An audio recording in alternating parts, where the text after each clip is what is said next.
To unleash the full power of the federal government in this effort today, I am officially declaring a national emergency. Two very big words. The action I am taking will open up access to up to $50 billion of very important and a large amount of money for states and territories and localities in our shared fight against this disease. In furtherance of the order, I'm urging every state to set up emergency operation centers effective immediately. You're going to be hearing from some of the largest companies and greatest retailers and medical companies in the world. They're standing right behind me and the side of me. Another example of what I've been referring to in my discussions with many of you in the audience as a proactive, leaning forward, aggressive, trying to stay ahead of the curve. And what you're seeing now with this order is that we're going to be able to remove the constraints so that people at the state, the local level, the individual physician, all the way up through the federal government will have as many constraints as possible removed for them to do everything they possibly can so that we can implement the things that we've been talking about. The containment, the mitigation, so that, as I've said many times, that curve that I refer to that goes up, we don't want to have that curve. We want to suppress it down to that small mound. And I think what we've done today is something that is going to be a very important element in having us be successful in doing that. We still have a long way to go. There will be many more cases, but we'll take care of that. And ultimately, as the president said, this will end. But what's going on here today is going to help it to end sooner than today. it will. Let's check in and see what the news is. Of the virus, we've said the way to reduce the spread, the rate of the spread, two-prong approach, reduce the density. Yesterday we announced measures to reduce the density, gatherings of 500 and over, et cetera. And the second way is to increase the testing capacity. The more you test, the more positives you find, the more you can isolate, the more you reduce the spread. You see, you learn from the countries that have come before, China, South Korea, Italy. The better you are at testing, the more you test, the more you can reduce the spread.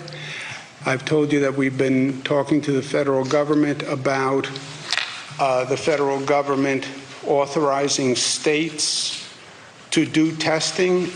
State health departments regulate labs in their states.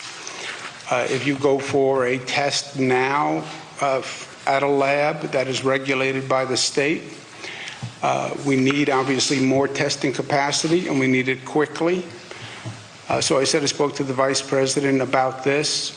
Vice President Mike Pence is a former governor, so he understood the state's roles, Department of Health in regulating laboratories. He said he would look at it.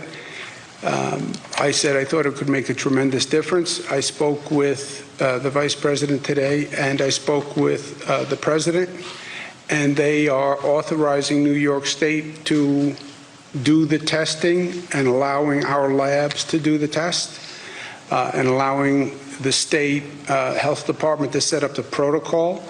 That will increase dramatically our testing capacity. I want to thank the President and the Vice President for their receptivity to the idea.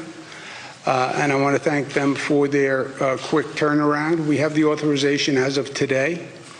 So today, the State Health Department will be going out to the 28 laboratories that the Department of Health works with on complex testing matters. And those 28 labs will be authorized to do testing.